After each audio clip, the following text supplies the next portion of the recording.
সুপ্রিয় দর্শক, আসসালামু আলাইকুম। আপনাদের সবাইকে স্বাগত জানাচ্ছি এখনকার আলোচনায়।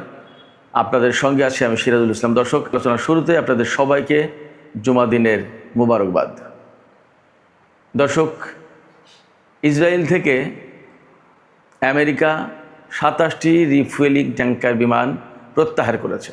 প্রশ্ন হচ্ছে, কেন এই রিফুয়েলিং ট্যাঙ্কার বিমান প্রত্যাহার করা হচ্ছে?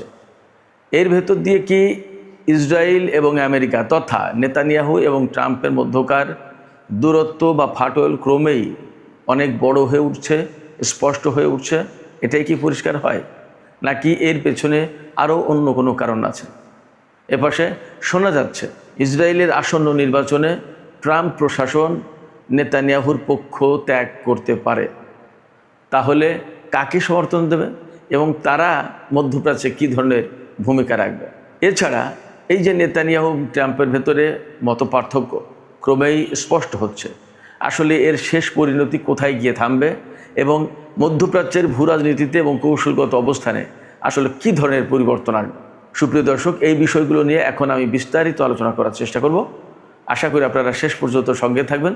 আর ভিডিও ভালো লাগলে লাইক, কমেন্ট, শেয়ার করবেন এবং চ্যানেলটি সাবস্ক্রাইব করে সাথেই থাকবেন। দর্শক, চলুন বিস্তারিত আলোচনা চলে যায়। আন্তর্জাতিক বিভিন্ন গণমাধ্যমে খবর বেরিয়েছে, মার্কিন প্রশাসন ইসরায়েল থেকে ২৭টি ট্যাঙ্কার বিমান প্রত্যাহার করে নিয়েছে। এই যে ২৭টি ট্যাঙ্কার বিমান যেগুলো যুদ্ধের সময় ব্যবহার করা হয়েছে ইরানের বিরুদ্ধে, যে সমস্ত যুদ্ধ বিমান ইরানের বিরুদ্ধে হামলা চালাতে গেছে তাদেরকে জ্বালানি সরবরাহ করার জন্য এই সমস্ত ট্যাঙ্কার বিমান ছিল, তাদেরকে ফিরিয়ে নিয়ে যাওয়া হচ্ছে। তার মানে কি, ডোনাল্ড ট্রাম্প তাহলে মধ্যপ্রাচ্যের এই যুদ্ধ, ইরানের সাথে যে যুদ্ধ চলছিল তার